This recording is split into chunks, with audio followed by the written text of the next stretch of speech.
Hey guys, I'm so excited to spend my lunch with you today. Welcome back to Lunch Outside the Lines. Today we're going to dive deeper into our emotions and we're going to give them an assigned color because, hello, we're artists and we color outside the lines. Discrete emotion theory tells us there are 12 distinct and 8 emotions in each of us. We're going to use that as a starting point for our scale. What we're going to do today is we are going to draw boxes and we're going to write those different emotions. I want to give you freedom to add other emotions to this. I don't think it's nearly an exhaustive list, and it may not be the best representation of you and emotions you regularly experience. So feel free to veer off of this if this is not the most helpful. This is just giving us a starting point. So we'll start with 12. What we're going to do is we're going to draw boxes and we're going to sit with it today during our lunch break, and we're going to assign those feelings and emotions a color. And we're going to kind of color in the box the color that we feel like best represents that emotion in us. And we're going to use this throughout our time together. This is just going to give us a common language that we're going to use as we move forward in different projects in the future. So sit with that today. I will show you mine and I'll talk you through the different emotions that we're going to start with. Have a fun day. Okay, so I've made our boxes and I have written out the 12 emotions from the differential emotional scale.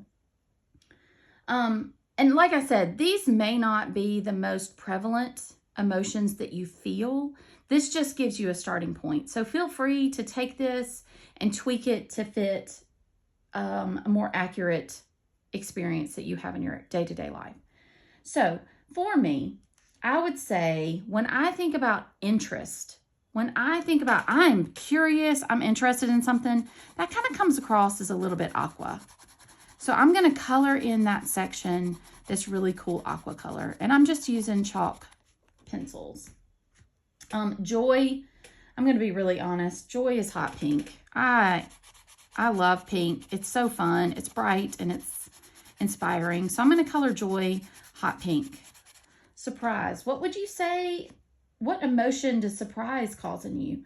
So I think that for you, it may be different than me because surprise, I love surprises. I think it's so fun. So I would give it like a nice fun purple color. Surprise. Ooh, yay, like a party or something. But surprises may not be your thing. I have one of my children hates surprises, which I think is so sad and so strange. The next one is sadness. When I think of sadness, normally you would think of a blue, but blue doesn't really make me sad. So I would honestly say it's going to be almost like a deeper gold color for me.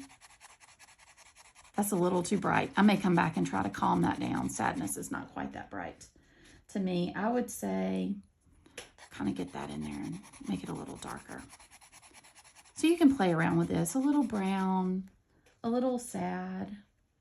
And that's the beauty of using different colors. You can always change it and tweak it. I'm going to do that. Sadness is a little brown. I'm going to smudge it. Okay. Anger.